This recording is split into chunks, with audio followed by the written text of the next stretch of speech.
friends, I'm dictating transcription number 420, 120 word per minute. Get ready. Start.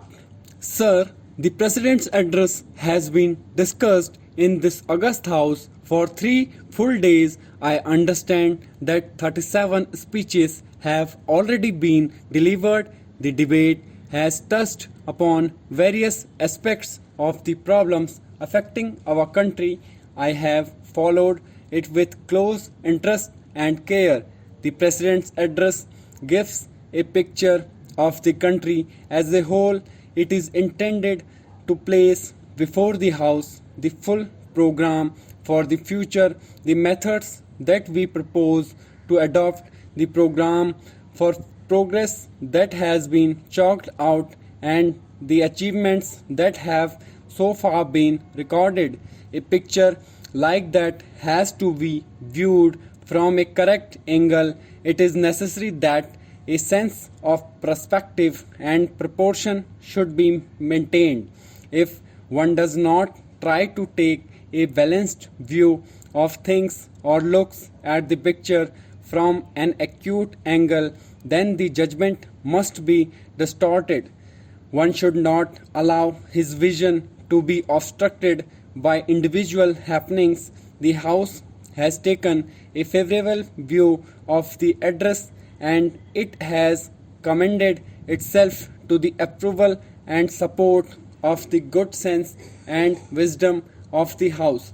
I am grateful to the honorable members for their support in general to the basic policies which have been set forth in this address. During the last 6 or 7 years, there has been steadily a shift in the subjects that are dealt with in the address. The economic and the developmental issues have been coming more and more to the front. It is but proper that it should be so.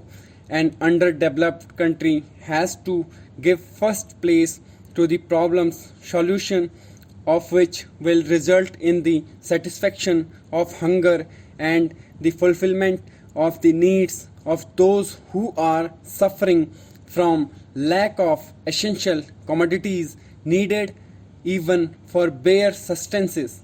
So economic issues have naturally formed the most part of this debate, and various views about vital matters have been expressed, but basically all seem to be agreed. We want to establish a new rich socio-economic order, an order in which there will be a substantial share of the good things of life for everyone, and in which all will be bound by the bounds of goodwill. So that is an objective which must necessarily appeal to every member of this House. Success will depend on increasing our production in all fields. We have to see that the advance towards social justice is not in any way hampered for mere increase in production, unless it is accompanied by social justice cannot result in equitable distribution. Even for providing adequate incentives, it is necessary that there should be a feeling in every man and woman in the country that there are better days in store for him or her. So as we take these steps, we would have the active support of all who are in a position to work for the enrichment of the community. So it calls not only for production but also for such measures as will ensure the welfare and goodwill of those who are in the backwaters today. Even for the proper use of production, it is necessary that there should be a measure of advance among the mass of the people, otherwise the goods produced will not be consumed and there will be no purchasers for them, and so production will shrink. It has been so in certain cases when production is to be coupled with social justice, and we have big schemes and very ambitious projects to bring this about. There may be occasional jerks and jots.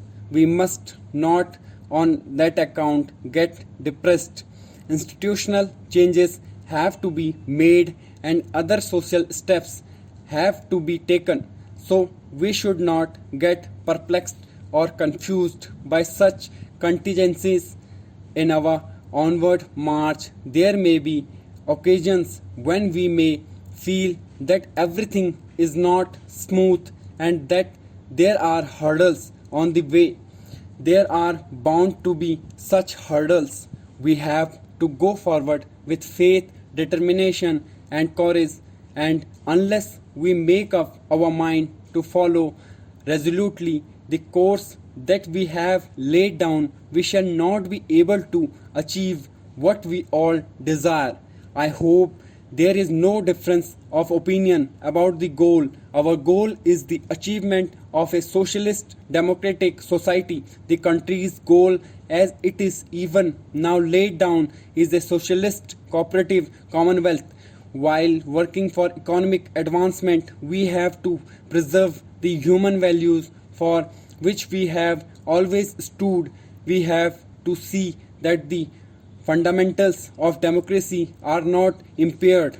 Progress can perhaps be accelerated, and we can perhaps march forward even more quickly if we resort to coercive methods, have little regard for those fundamental values which, after all, matter more than anything materials, and if we forget the lessons that were learnt by us in the days of our adversity.